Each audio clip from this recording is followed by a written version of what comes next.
She had nothing left but the clothes on her back and a bus ticket to nowhere. Luna Thorne sat in the crowded terminal, her silver hair hidden beneath a worn hood, praying. No one would recognize the Omega who'd just been publicly rejected by her entire pack. The humiliation still burned fresh, standing before the pack council, as they declared her defective, unworthy of even the lowest-ranking wolf.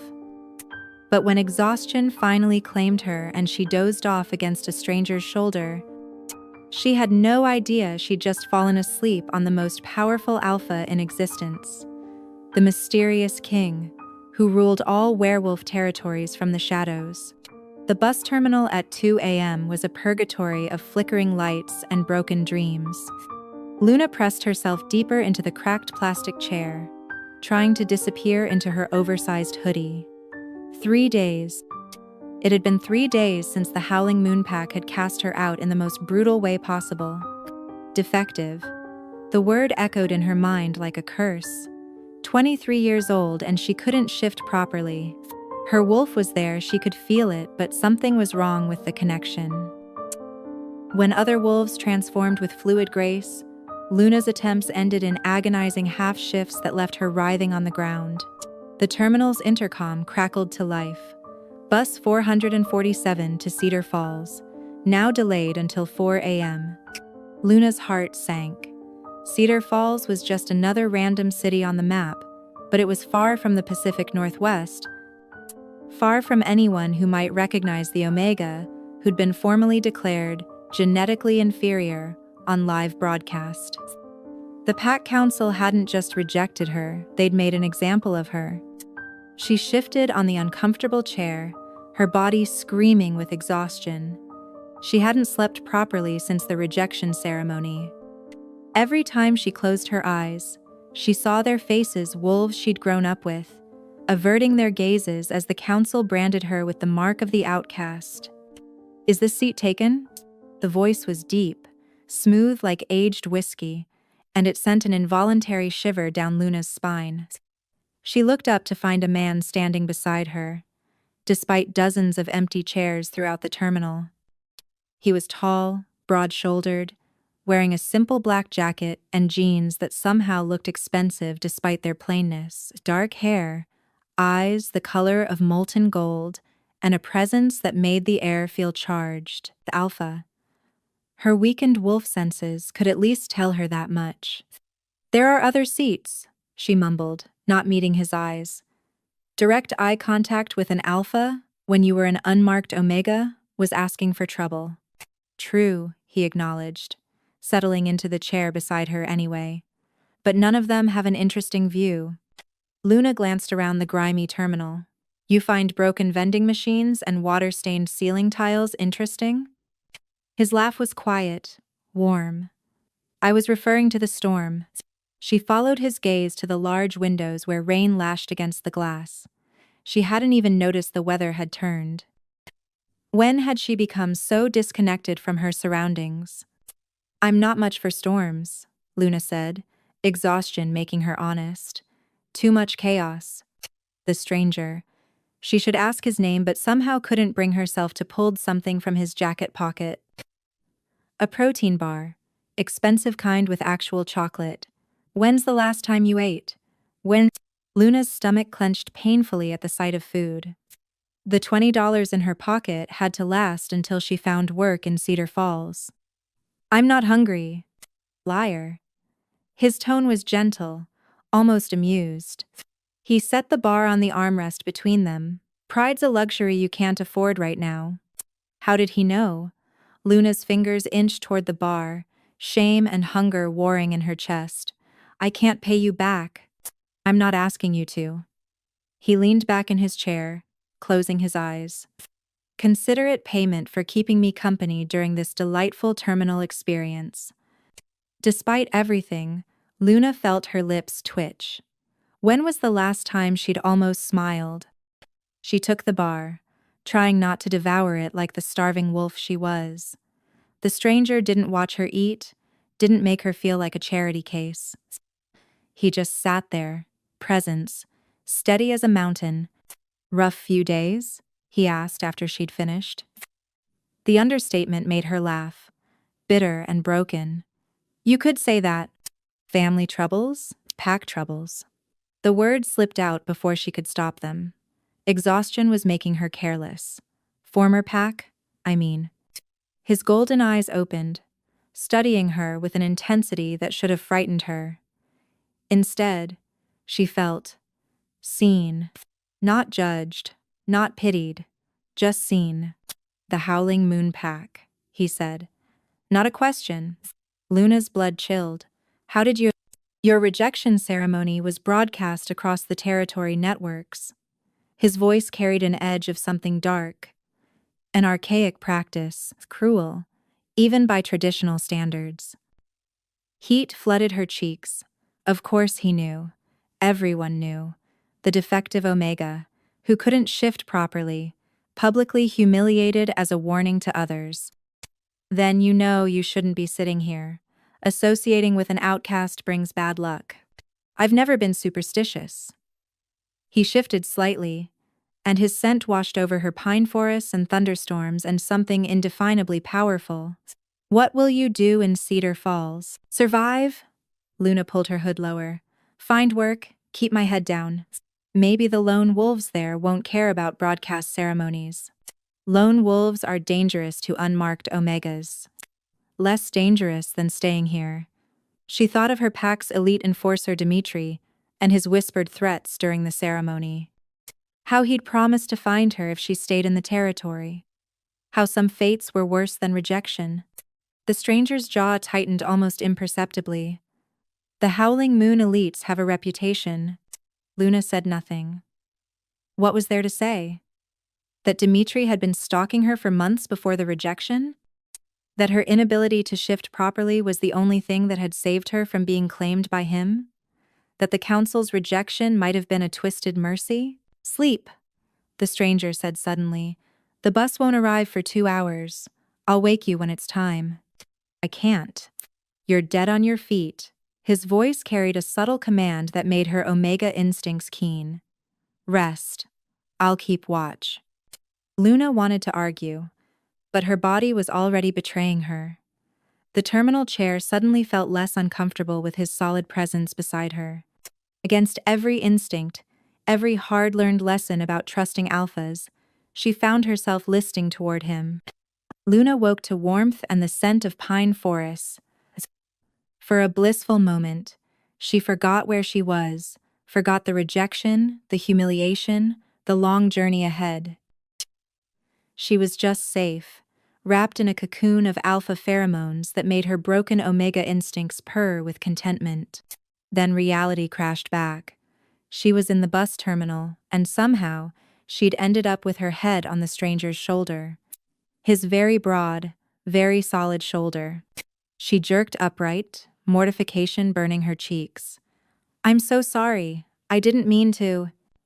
The bus is here. His voice was carefully neutral, but she caught something flickering in those golden eyes. Cedar Falls Express. Through the rain-lashed windows, she could see the bus pulling up, its headlights cutting through the pre-dawn darkness. Other passengers were stirring, gathering their belongings. This was it. Her escape route. But as Luna stood, her legs nearly buckled. 3 days of no sleep and little food had taken their toll. The stranger's hand shot out, steadying her elbow. The touch sent electricity racing up her arm. Thank you, she whispered, pulling away. For everything. He studied her for a long moment, and Luna had the unsettling feeling he was memorizing her face. Take care of yourself, Luna Thorne. She froze. She hadn't told him her name. How? The broadcast, he said simply. They used your full name during the ceremony. Of course.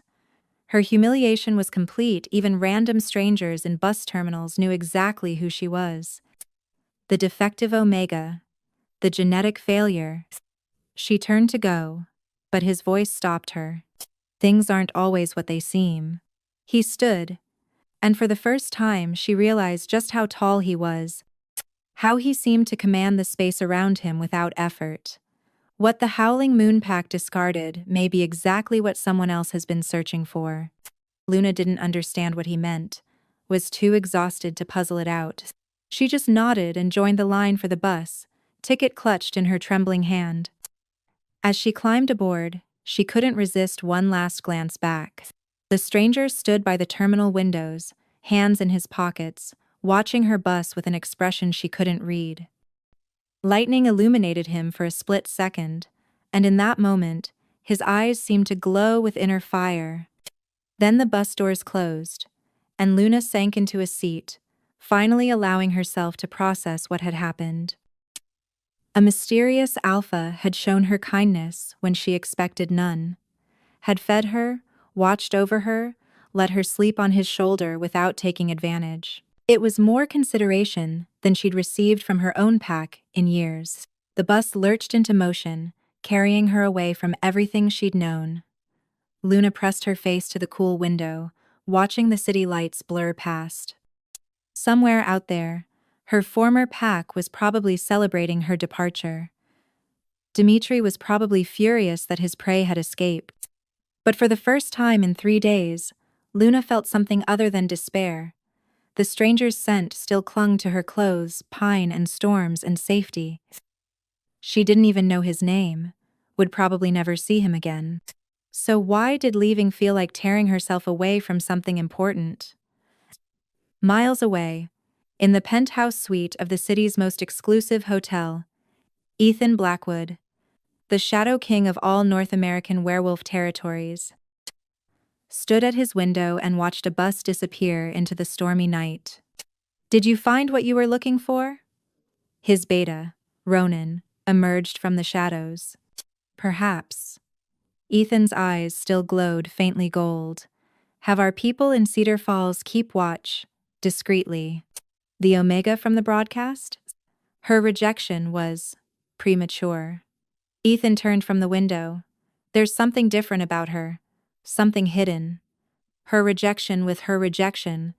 Cedar Falls was nothing like the territory Luna had left behind. Where the Howling Moon Pack lands were all dense forests and mountain ranges. This city sprawled across flat plains, modern and impersonal. The bus deposited her at another terminal at noon, into bright sunshine that felt wrong after days of rain. Luna had exactly $18 left, and no plan beyond survive. The first week was brutal. The homeless shelter was full, and most businesses took one look at her unmarked Omega status and hollow eyes before showing her the door. She slept in a 24-hour laundromat, washing the same clothes over and over to justify her presence, living on vending machine crackers. By day 8, she was desperate enough to answer a sketchy ad for Omega services. The building was in the industrial district, all concrete and rust. Luna's instincts screamed danger, but hunger won. Inside, a beta woman with cold eyes looked her up and down like livestock. Virgin? The woman asked bluntly. Luna's stomach turned. What kind of services exactly? Answer the question. Yes, but I'm not. $100 for a compatibility test. No touching, just pheromone sampling for our alpha clients. You in or out. Luna thought of the stranger in the terminal, his kindness without conditions, then thought of her empty stomach. Just pheromones? Just pheromones. This time. The implication hung heavy, but Luna was beyond caring. Fine. They led her to a sterile white room that reeked of industrial cleaners, trying to mask other scents. Fear, desperation. Things that happened when Omegas ran out of options. Luna sat in the single chair, trying not to think about how many others had sat here before her. A door opened, and an alpha entered. Middle-aged, expensive suit, dead eyes, power. He circled her slowly, scenting the air. This the one from the Howling Moon broadcast? Luna's blood chilled. Even here, hundreds of miles away, her shame followed her. The defective one, yes, the beta woman confirmed. Price is negotiable, given her limitations. Interesting. The alpha leaned closer, and Luna fought not to recoil. His scent was wrong, artificial cologne over something rotten. Can't shift properly, they said. But there's something else. The door exploded open, not metaphorically. The heavy metal door literally flew off its hinges, slamming into the far wall. 3 figures in tactical gear stormed in, moving with lethal precision. The Alpha and Beta hit the ground, unconscious, before Luna could even process what was happening. Clear, one of the figures said, voice muffled by their mask. Then, to Luna, are you hurt? She couldn't speak, couldn't move. This was it. They'd found her. Dimitri had sent Miss Thorne. The lead figure removed their mask, revealing a woman with steel-gray hair and kind eyes. We're not here to hurt you. We're here to extract you. I don't. Who are you? Protection Services. You've been flagged as at risk. The woman's nose wrinkled at the unconscious Alpha. This establishment has been under surveillance for trafficking connections. You're lucky we moved when we did. I didn't know, I just needed money. No judgment, but you're coming with us now. It wasn't a request. Someone wants to ensure your safety. Who? I don't know anyone in Cedar Falls. The woman's expression was unreadable. The orders came from very high up. That's all I'm authorized to say. They wrapped Luna in a shock blanket and led her to a black SUV. Everything felt surreal, like she was watching someone else's life from outside her body. The woman who introduced herself only as Morgan sat beside her as they drove through parts of Cedar Falls she'd never seen. Clean streets, manicured lawns, a different world from the industrial district. The safe house was a modest 2-story home in a quiet neighborhood, so normal it felt alien after her week of desperation. Morgan led her inside, where everything was clean and comfortable, and stocked with food that made Luna's stomach growl audibly. Shower, eat, rest, Morgan instructed. There are clothes in the bedroom that should fit. We'll talk more tomorrow. Wait. Luna caught her arm. You said someone wanted to ensure my safety. Who? And why? Morgan hesitated. Have you ever heard of the Shadow King? Every wolf had heard of the Shadow King. Ethan Blackwood, the Alpha who'd united the fractured territories through a combination of strategic brilliance and ruthless efficiency. He ruled from the shadows, hence the name rarely seen but felt everywhere. Some said he could walk through walls. Others claimed he could kill with a thought. That's a myth, Luna said weakly. No one's ever actually seen him. Haven't they? Morgan smiled slightly. Rest, Miss Thorne. Tomorrow brings new challenges. Luna wanted to argue, but exhaustion was a living thing dragging her down. The shower was heaven, hot water washing away a week of fear and grime. The clothes were simple but quality jeans, soft sweaters, everything in her size. The bed was clean and soft and safe. She should have been suspicious, should have questioned why the mysterious Shadow King would care about one rejected Omega. But Luna was beyond questioning miracles. She slept for 14 hours straight, deep, and dreamless. When she woke, sunlight was streaming through the windows, and the smell of coffee drifted from downstairs. Luna found Morgan in the kitchen, along with a younger man typing furiously on a laptop. This is Marcus, Morgan said, pouring Luna coffee without asking. He handles our technical requirements. Surveillance detected, Marcus said, without looking up. 2 vehicles, howling Moonpack signatures. They've been circling for an hour. Luna's coffee mug shattered on the floor. Dimitri, a lead enforcer, Dmitry Volkov, and 4 others, Marcus confirmed. They must have tracked you through the compatibility center. Those places always keep illegal biometric data. I need to run. Luna was already backing toward the door. If they find me here, they won't. Morgan's voice was calm steel. This house is protected. You don't understand. Luna's voice broke. He's obsessed. The council gave him permission to hunt me if I left the territory. Said I was pack property until properly mated. Archaic law that hasn't been enforced in decades, Morgan said dismissively. The Shadow King's territory operates under reformed codes. The Shadow King can't stop a sanctioned hunt. Can he? A new voice spoke from the doorway, deep and amused. I think you'll find there's very little I can't do in my own territory. Luna turned and froze. Standing in the doorway, dressed in simple black instead of tactical gear, but no less commanding for it, was a terrifyingly familiar face. Golden eyes met hers, and that pine and storm scent filled the room. The stranger from the bus terminal. The Shadow King. Ethan Blackwood smiled at her shock. Hello again, Luna. I believe we have unfinished business. The world tilted. Luna's knees buckled, but strong hands caught her before she hit the ground. The last thing she saw before darkness claimed her was those golden eyes, no longer hiding their supernatural glow. When she woke, she was on the couch, a cool cloth on her forehead. The Shadow King, she couldn't think of him as the kind stranger anymore, sat in a chair across from her, watching with those impossible eyes. You knew, she whispered. At the terminal. You knew who I was. Yes. Why? Your rejection ceremony wasn't just broadcast locally, Ethan said, his voice gentle despite the bombshell he was dropping. It went through the territorial networks. I was reviewing border disputes when your face appeared on my screen. Luna struggled to sit up, the cloth falling from her forehead. And you, what decided to play guardian angel to the defective Omega? I decided to investigate why the Howling Moon Council was so eager to publicly destroy you. His golden eyes never left her face. Public rejections are rare.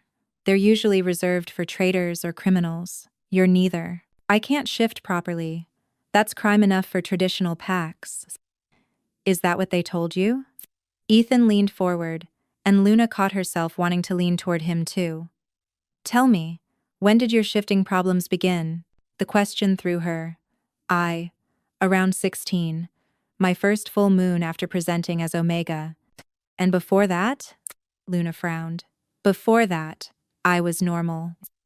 I mean, I couldn't fully shift yet, most wolves can't until after presentation, but I could do partial shifts like everyone else. Interesting. Ethan exchanged a look with Morgan. And did anything significant happen around your 16th birthday? Any injuries, illnesses, changes in your pack standing? Memory surfaced like a bubble of poison. Dimitri. Dimitri's story. Dimitri's story. Dimitri's story. Dimitri's story. Dimitri's story. Dimitri's story. Dimitri's story. The name made the temperature in the room drop. Ethan's eyes flashed dangerously bright. Explain. He became elite enforcer that year, and Luna's throat closed up. Even after 7 years, the memory made her skin crawl. He noticed me. Said I was going to be his when I was old enough. The Alpha approved, said it would be an honor for an Omega to be chosen by an elite. But you weren't interested. I was 16. The words exploded out. I was a child, and he was 25 and looking at me like property. Ethan's voice had gone deadly soft. What happened next? Luna wrapped her arms around herself. I tried to tell the council. They said I should be grateful for the attention. That's when the shifting problems started. Every time I tried, it felt like something was blocking me. The pack healer said it was psychological, that I was rejecting my wolf nature out of misguided fear. Kami. Marcus. Ethan didn't raise his voice, but the younger man immediately started typing. Pull all medical records from Howling Moon Pack, specifically their healing department. Use the emergency override codes. Sir, that's... Do it. Morgan moved to sit beside Luna, her presence surprisingly comforting. There are certain substances, she said carefully, that can interfere with shifting. They're illegal in most territories, but some traditional packs still use them to manage difficult omegas. Luna's blood turned to ice. You think they drugged me? We'll know soon enough. Ethan's controlled fury was more terrifying than any shouting would have been. But it would explain why they needed the public rejection. If you'd simply left the pack, gone somewhere modern enough to run proper tests, and they'd have been exposed. Luna finished, horror dawning. Oh God, 7 years. They kept me broken for 7 years because I wouldn't submit to. Her stomach revolted. Luna barely made it to the bathroom before she was violently sick, her body finally processing the magnitude of betrayal. When she emerged, shaky and embarrassed, Ethan was waiting with a glass of water and a towel. I'm sorry, she whispered. You have nothing to apologize for. His hand hovered near her elbow, not quite touching.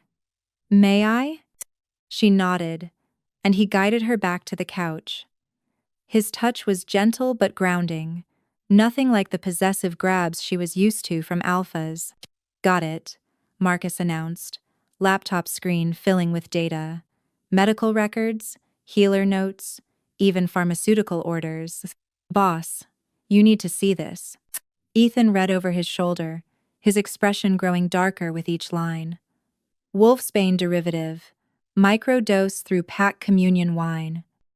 Specifically targeted to omega metabolism, highly illegal, and every order is signed by Xiomara's. Healer Sophia, Luna said dully. She always insisted I take extra communion, said it would help with my condition. The healing department was working with Dimitri, Morgan said, reading her own tablet. Financial records show significant payments from his personal accounts to healer Sophia, starting the month of Miss Thorne's 16th birthday. 7 years of being told she was defective, 7 years of shame and isolation. Prof. 7 years of a conspiracy to keep her weak and dependent, all because she dared to say no to an elite enforcer's claim. A sharp whistle from outside made everyone freeze. Marcus's fingers flew over his keyboard. Dimitri's team is moving. They've surrounded the house. Predictable, Ethan said, standing with fluid grace. Morgan? Status on our response teams? In position. Await your signal. Luna grabbed his arm. Please. No violence. Whatever else he is, Dimitri is still pack elite. If you kill him, it would start a territory war. Ethan covered her hand with his. I'm aware. But there are other ways to handle rabid dogs. The front door exploded inward.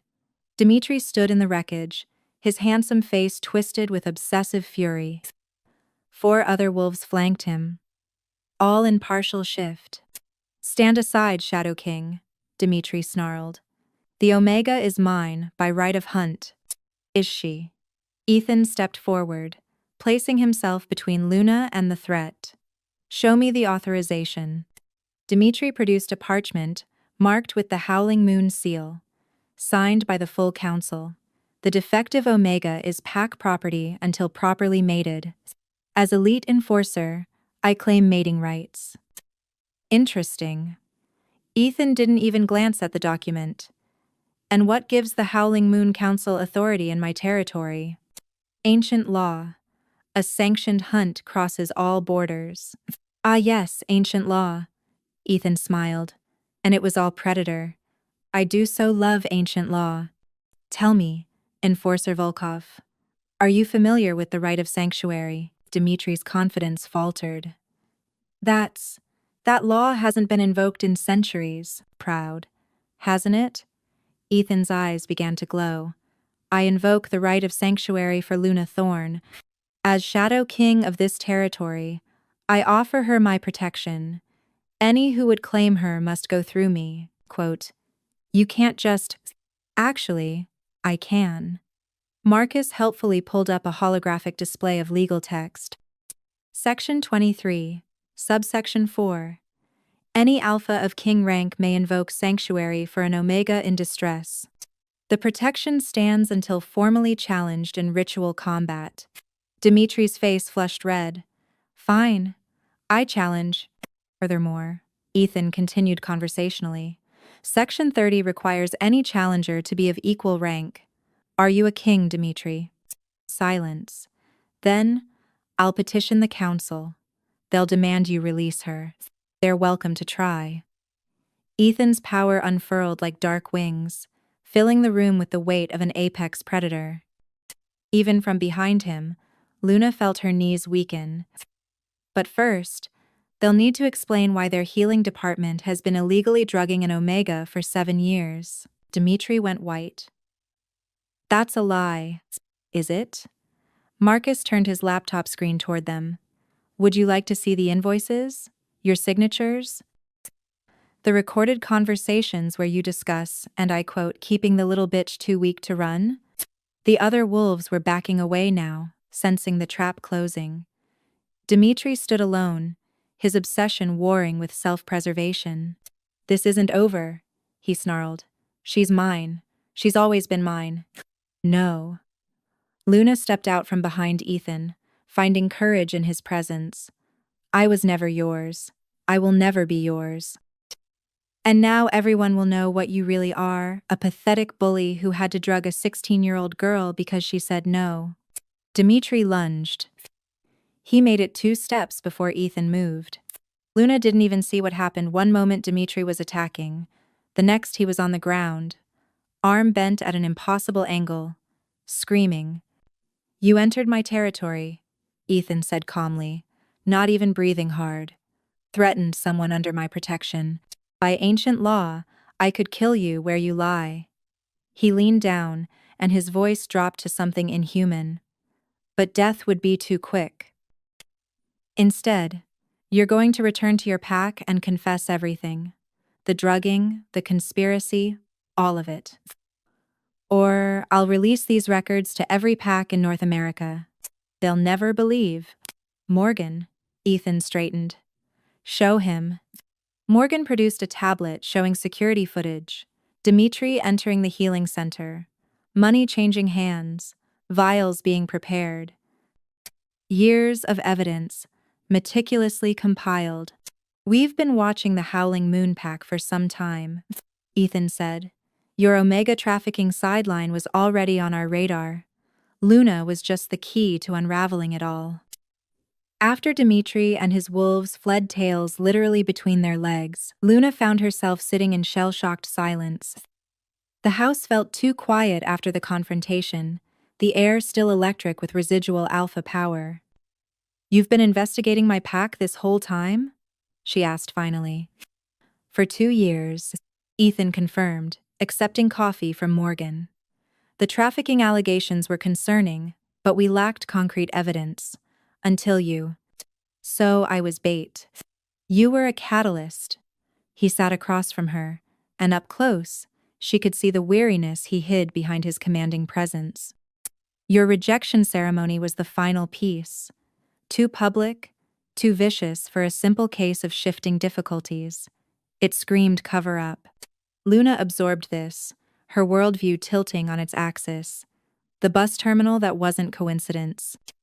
Very little in my life is coincidence. His smile was rueful, though I admit, I didn't expect. What? You. The single word carried weight. Your resilience, despite everything they'd done. Your kindness to a stranger when you had nothing. Your strength, even at your lowest moment. Heat crept up her neck. I fell asleep on your shoulder. Fell asleep on your shoulder. Yes. Something softened in his expression. Do you know how rare it is for an Omega to trust an unknown alpha like that? Even exhausted, even desperate, most would have stayed rigidly awake. Maybe I'm just stupid. Or maybe your instincts recognize something your conscious mind couldn't. He leaned forward. Luna, what do you know about true mates? Her heart skipped. Every wolf knew the stories, the legendary bonds between perfectly matched alphas and omegas. But they were just that, stories. They're myths. Fairy tales for pups. Are they? Ethan's eyes held hers. Tell me, what did I smell like at the terminal? Pine forests and thunderstorms. The answer came immediately, without thought. And what do I smell like now? Luna breathed deeply, catching his scent. Pine forests and thunderstorms and home. The last word slipped out before she could stop it. Interesting. He pulled out his phone, showing her something. This is security footage from the terminal. Watch your vitals when I sat down. On the screen, she saw herself tense as he approached, then gradually relax. Her heart rate, displayed in the corner, showed an immediate spike followed by a steady decline to levels that suggested deep calm. Now watch what happens when you fell asleep. Her vitals dropped even further, into the range typically seen in mated pairs. Perfect synchronization, with his breathing, heartbeat aligning with someone she'd just met. That's impossible, Luna whispered. Is it? Ethan set the phone aside. Every instinct I have screams that you're mine. Has since the moment I caught your scent through a computer screen, do you think I investigate every rejected Omega personally? But I'm defective. You're drugged. There's a significant difference. Marcus looked up from his laptop. Boss, the lab results just came in. With proper detox treatment, her shifting abilities should fully return within 3 to 6 months. 3 to 6 months. After 7 years of believing she was broken, she could be whole again in months. I can't stay here that long, Luna said, panic creeping in. The sanctuary protection won't hold forever. Dimitri will find a way. Which brings me to my proposition. Ethan's voice went formal, careful. There is one form of protection that supersedes all pack law, ancient or modern. Luna's breath caught. Mating? A formal mating alliance with the Shadow King would make you untouchable. No pack would dare challenge it, especially once we expose the Howling Moon Pack's crimes. He paused. It would also give you resources to heal, to recover what they stole from you. And in return? In return, you help me dismantle their trafficking network. Your testimony, combined with our evidence, would be devastating. And he hesitated, showing vulnerability for the first time. You give us a chance to explore what this connection between us might be. Luna's head spun. You're asking me to mate with you for political reasons? I'm asking you to consider a partnership that protects us both while we determine if what I suspect is true, that you're my true mate. His golden eyes burned with sincerity. I would never touch you without permission. The mating would be ceremonial only until you're ready for more. If you're ever ready for more. And if I say no, then I maintain sanctuary protection as long as legally possible and help you relocate somewhere safe after. No hesitation, no conditions. I won't trap you, Luna. You've had enough of alphas trying to control you. Luna requested 3 days to decide. Ethan gave her a week. She spent it in a blur of medical treatments, supervised by healers who were horrified at the systematic poisoning she'd endured. Each day brought revelations, food she couldn't digest properly because of the wolfsbane, headaches she'd thought were normal, the constant exhaustion she'd blamed on her supposed defect. Your wolf is fighting to surface, the lead healer, Dr. Chen explained during one session. I can feel her. She's been caged, not killed. Morgan became her constant companion, teaching her self-defense and explaining the complex political web Ethan navigated as Shadow King. He rules differently than other alphas, she said during one training session. Not through fear, but through loyalty. Every wolf in his inner circle chose to follow him. Even you? Especially me. Morgan's smile held shadows. He saved my daughter from a trafficking ring 5 years ago. I've been his blade in the darkness ever since. On the 4th day, Luna met the Shadow Court Ethan's Council of Advisors. She'd expected intimidating alphas and cold politicians. Instead, she found a motley group that included a teenage hacker, Marcus's younger sister Jade, an elderly Omega historian, and a human attorney who specialized in supernatural law. So, you're the one who has our king twisted in knots? The historian, Professor Blackthorne, said with a knowing smile. Haven't seen him this focused since the territory wars. I haven't agreed to anything, Luna protested. No, but he's hoping. Jade spun in her chair, purple hair flying. Did you know he's postponed 3 international conferences to stay in Cedar Falls? The European PACs are furious. Luna didn't know what to do with that information. The Shadow King, putting his duties on hold for a rejected Omega who might say no? On the 6th night, she found Ethan on the safe house roof, staring at the stars. He did that sometimes appeared in unexpected places, always careful not to crowd her but somehow always within reach if needed. Couldn't sleep? He asked as she joined him. Too many thoughts. She sat beside him, no longer afraid of his presence. Somewhere in the past week, his scent had become synonymous with safety. Tell me about the territory wars. Fishing for information? Learning about the alpha who wants to mate me, Pard. He was quiet for a long moment. 10 years ago, the territories were in chaos. 23 different packs claiming dominion, fighting over resources, trafficking humans and Omegas with impunity. The human government was days away from military intervention. And Khafren. But you stopped it. I united them. Through force when necessary, diplomacy when possible. His eyes reflected starlight. I never wanted to be King, Luna. I wanted to be a healer, if you can believe that. But sometimes we become what the world needs, not what we dreamed. Do you regret it? Every day. The honesty was brutal. But then I see the trafficking rings we've dismantled, the Omegas we've saved, the peace we've built. And I think perhaps the cost was worth it. What cost? Isolation. Who befriends the Shadow King? Who loves the monster that rules from darkness? He turned to her. Until a stubborn Omega fell asleep on my shoulder and reminded me I was still capable of gentleness. Luna's chest tightened. Ethan. I know it's too soon. I know you need time to heal, to discover who you are without their poison. But I need you to know, regardless of your decision, meeting you has already changed me. She believed him, not because of her ability to detect lies, but because his vulnerability in that moment was so raw, so real, it couldn't be anything but truth. On the 7th day, she gave him her answer. The mating ceremony was scheduled for the new moon, symbolic of new beginnings. The Shadow Court worked overtime to ensure everything was legal, binding, and most importantly, gave Luna every possible protection. You can still change your mind, Ethan said the night before, finding her in the garden behind the safe house. Even at the altar. Even after. This is about protection first, everything else second. Gaddis. I know. She touched his hand, still marveling that she could do so without fear. But what if I don't want to change my mind?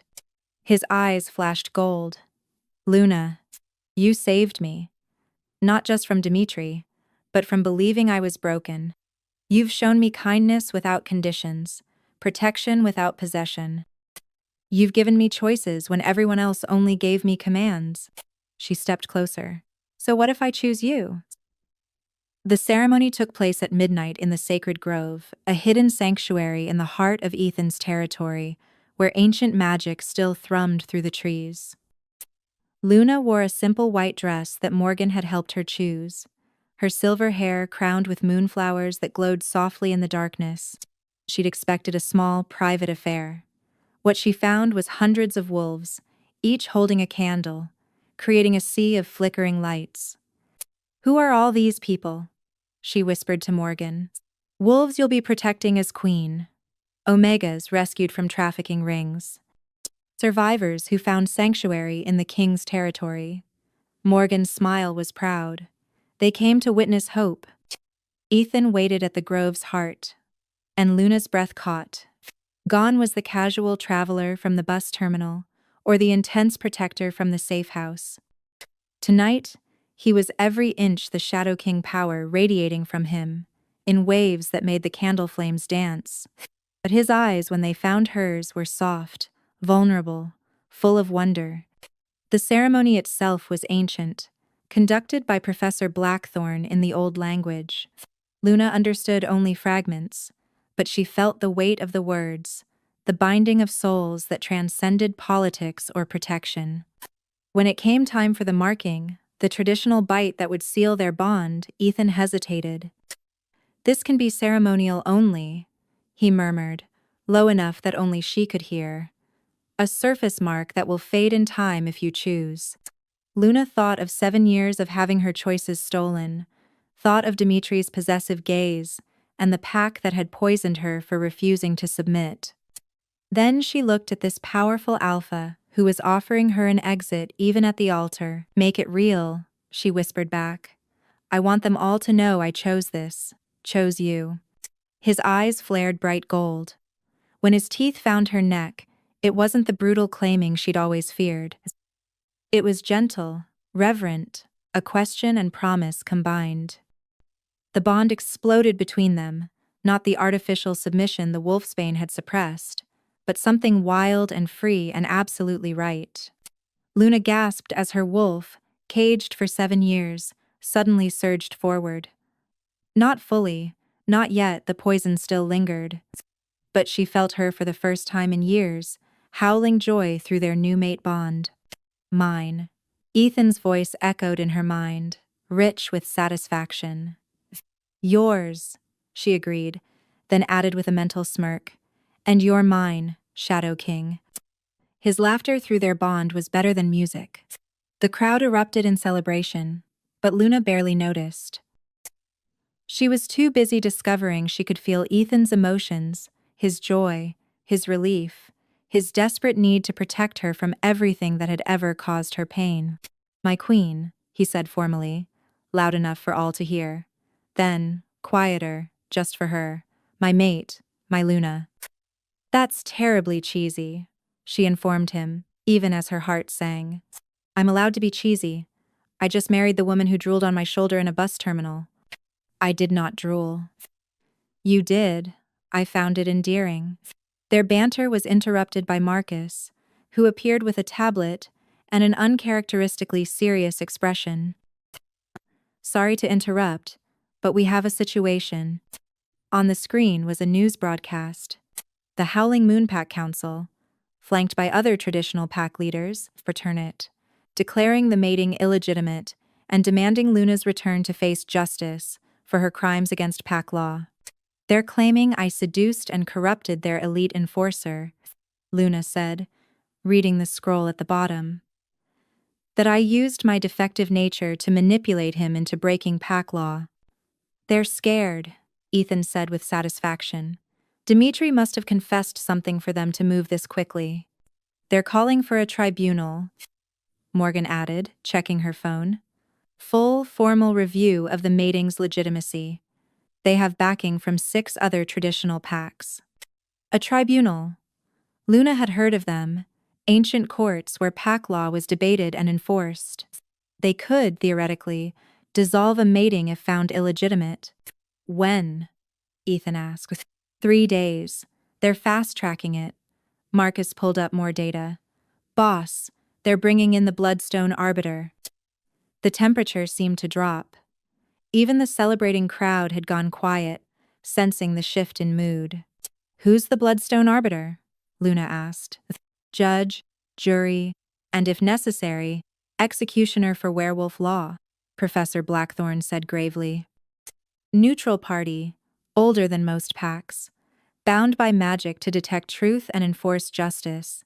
If they're involving her, they're going all in," Ethan finished. His arm tightened around Luna protectively. "They'd rather risk exposure to ancient authority than let our mating stand." 3 days wasn't much time to prepare for a trial that could end with Luna back in Howling Moonpack custody or worse. The Bloodstone Arbiter was known for harsh judgments against those who violated pack harmony. "Tell me about the Arbiter," Luna demanded during one of their preparation sessions. The Shadow Court had been drilling her on ancient law, traditional protocols, and the intricate dance of werewolf politics. "No one knows her true name," Professor Blackthorne explained. "She's been the Arbiter for over 3 centuries. Legend says she was chosen by the first wolves to maintain balance between packs. Is she fair? She's absolute, Ethan said from where he paced by the window. Fair doesn't enter into it. She follows the law as written, no matter the consequences. Then we make sure the law is on our side, Luna said firmly. What are they likely to argue? Marcus pulled up a holographic display, based on their filing. 1. That you were pack property due to your unmarked Omega status. 2. That your rejection was lawful due to your defect. 3. That the Shadow King coerced you into mating to steal pack resources. Pack resources? Luna laughed bitterly. They poisoned me for 7 years. Which will prove, Morgan assured her. Dr. Chen has prepared comprehensive medical documentation. The financial records are damning. And we have Dimitri's recorded confession. Will it be enough? Luna asked Ethan through their bond. She was still getting used to the mental connection, the way his presence was always there, warm and reassuring in the back of her mind. We'll make it enough, he responded, his mental voice fierce with determination. The tribunal convened at the neutral grounds of the ancient amphitheater, carved into a mountainside centuries before. Luna had expected something primitive, but the space had been modernized with projection systems and climate control while maintaining its imposing architecture. The Howling Moon Pack Council sat on one side, Dimitri conspicuously absent. Facing them were Luna, Ethan, and their legal team. Between them, on an elevated platform that seemed to absorb light, sat the Bloodstone Arbiter. She was both more and less than Luna had expected. Ancient, yes, but with an ageless quality that made it impossible to guess her true years. Her hair was white as bone, her eyes the deep red of old blood, and around her neck hung a stone that pulsed like a heartbeat. We gather to determine the legitimacy of the mating between Shadow King Ethan Blackwood and Luna Thorne, formerly of Howling Moon Pack. The Arbiter's voice carried despite its softness, filling the amphitheater with undeniable authority. Howling Moon Council, present your claims. Alpha Reeves stood, the picture of righteous indignation. This Omega was lawfully rejected by our Council for Genetic Deficiency. She remained pack property until proper placement could be arranged. The Shadow King violated ancient law by claiming her without pack permission. Present your evidence. They showed the rejection ceremony footage, medical records documenting her inability to shift, testimony from pack members about her unstable nature. It was a masterful propaganda piece, painting Luna as a damaged Omega who'd seduced a powerful Alpha to escape rightful punishment. Shadow King, the Arbiter said when they finished. Your response? Ethan stood slowly, and Luna felt his fury through their bond, carefully controlled but burning hot. I present counter-evidence that this Omega was systematically poisoned to prevent her from shifting, thereby manufactured the very defect used to reject her. The medical evidence was overwhelming. Dr. Chen testified about the wolfsbane levels in Luna's system. Financial records showed years of payments between Dimitri and the healing staff. Then came the security footage from the healing center, showing young Luna being forced to drink extra communion wine while Dimitri watched with satisfaction. Furthermore, Ethan continued, I present evidence that elite enforcer Dmitry Volkov attempted to traffic this Omega to buyers in Cedar Falls. The Compatibility Center records were damning. The Arbiter's expression never changed, but Luna caught the slight tightening around her ancient eyes. Where is elite enforcer Volkov? The Arbiter asked. He fled after confessing his crimes, Alpha Reeves said quickly. A fabrication by the Shadow King. I can verify that claim, Luna said, standing despite protocol. All eyes turned to her. I can detect lies, Arbiter. It's why they kept me drugged. My ability threatened their trafficking operations. Impossible, Reeves sputtered. She's delusional. Test me, Luna challenged. Ask me anything. Ask them anything. Let's see who's telling the truth. The Arbiter studied Luna with those ancient red eyes. You claim the ability to detect deception? I do. Such gifts are rare, nearly extinct. The Arbiter rose, moving with fluid grace despite her apparent age. If you truly possess this ability, you could sense the truth in my words as I sense it in yours. Luna felt Ethan tense beside her, ready to intervene, but she touched his hand. Trust me. I'm ready, Luna said aloud. The Arbiter approached, and up close, Luna could feel the weight of centuries, the power that transcended normal pack dynamics. Tell me, young Omega, what do you sense from me? Luna breathed deeply, opening her senses fully for the first time without fear. The Arbiter's scent was unlike anything she'd encountered ancient earth and old blood, but underneath, sorrow, Luna said softly. You carry great sorrow, for the laws you must enforce even when they're wrong. For the wolves you've had to condemn following those laws. You're tired, so tired of watching packs abuse tradition to hurt the innocent. The amphitheater went dead silent. Even the wind seemed to hold its breath. Continue, the Arbiter said, her voice carefully neutral. You know the Howling Moon Pack is lying. You can sense it just as I can. But the law is the law, and without proof. Luna straightened. So let me be your proof. Let me reveal every lie they've told today. Luna. Alpha Reeves started, You're confused. You're terrified, Luna interrupted, turning to face him. I can smell it, terrified that your trafficking network will be exposed, that the other packs you've sold Omegas to will turn on you, that the fortune you've amassed from selling your own people will be seized. She moved down the line of council members, her voice growing stronger. Counselor Blake, you're wondering if your mate knows about the Omega you keep in the city. Counselor Thorne. No relation, you're calculating whether you can pin everything on Dimitri and walk away clean. And Counselor Matthews. She paused, tilting her head. You're actually innocent. You genuinely didn't know about the trafficking, but you suspected something was wrong and did nothing out of cowardice. Each accusation hit like a physical blow. The council members couldn't hide their reactions, guilt, fear, rage, all plain on their faces. Enough, Reeves snarled. These are baseless accusations.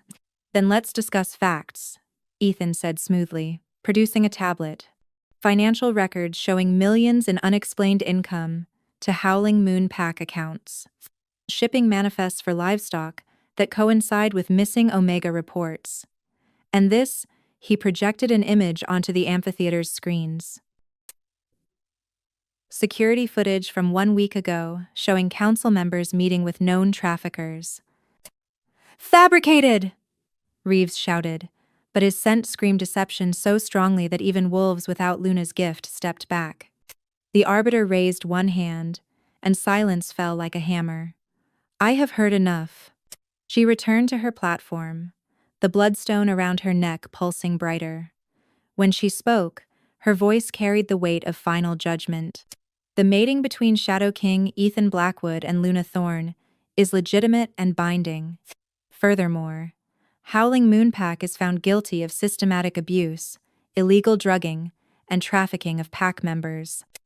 You can't. Reeves started. I can, and I do.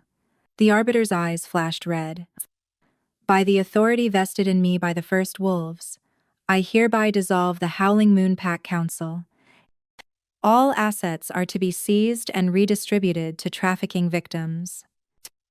All members are free to seek sanctuary in other territories, or remain as a reconstructed pack under new leadership. She turned to Luna. You have a gift that could serve our people well, young queen. Use it wisely. Then, to Ethan. Shadow King, you have taken a remarkable mate. Guard her well, for there are older and darker things than corrupt packs that will take interest in her abilities. With that ominous warning, the Arbiter vanished, not walked away, simply ceased to be where she was standing, leaving only the faint scent of ancient earth. The aftermath was chaos. Howling moon, wolves scattering, some fleeing, others approaching Luna and Ethan seeking protection. Through it all, Luna felt Ethan's steady presence, his hand in hers, their bond humming with shared triumph. "My queen," he murmured as they finally left the amphitheater. "You were magnificent." "I was terrified," she admitted. "But it needed to be done." "No," he corrected, pulling her close. "You were terrified and magnificent. That's what Courage Island." They returned to Shadow King territory to find celebrations already beginning. Price. Word had spread quickly. The rejected Omega who'd brought down a corrupt pack, who'd stood before the Bloodstone Arbiter and spoken pure truth. That night, in the private quarters of the Shadow Palace, which was far less imposing than it sounded, more like a large house than a castle, Luna finally let herself process everything that had happened. 3 weeks, she said, curled against Ethan on their bed. 3 weeks ago, I was sleeping in a laundromat, convinced I was broken beyond repair. And now? Now I'm queen of the Shadow Territory, with a mate who pretends to be terrifying, but actually reads poetry when he thinks no one's looking. "I don't read poetry," he protested. "Byron, Shelley, I found your collection. Those are strategic documents. They're annotated with beautiful and reminds me of Luna in the margins." He buried his face in her hair. "I'm never living this down, am I?" "Never," she agreed happily. Then, more seriously, "What the Arbiter said about older and darker things, promise together. We'll face them together." Ethan promised. "Whatever comes, we face it together." Through their bond, Luna felt the absolute truth of his words. Whatever challenges lay ahead, and she sensed there would be many, they would meet them as partners, as equals, as mates. "I love you," she said, the words coming easily now. "Even if you do read poetry." "I love you too," he replied. "Even if you did drool on my shoulder." "I did not drool." Their laughter filled the room, warm and bright, and full of hope. Outside, the moon rose full and silver, blessing the Shadow Kingdom with its light. And in the heart of the palace, a rejected Omega and a lonely king held each other close, their bond a beacon of what love could be when given freely, chosen deliberately, and protected fiercely. The corruption of Howling Moonpack was ended, the trafficking rings were being dismantled, and Luna Thorne, who'd once believed herself broken beyond repair, had found not just healing but purpose, not just safety but strength, not just a mate but a true partner. Some stories end with happily ever after. This one ended with something better. Happily ever now, with the promise of all the adventures yet to come. 6 months later, Luna shifted for the first time in 7 years. Her wolf was silver as moonlight, small but fierce, and when she ran beside Ethan's massive black form through their territory, she felt truly free. Power. The Bloodstone Arbiter's warning proved prophetic.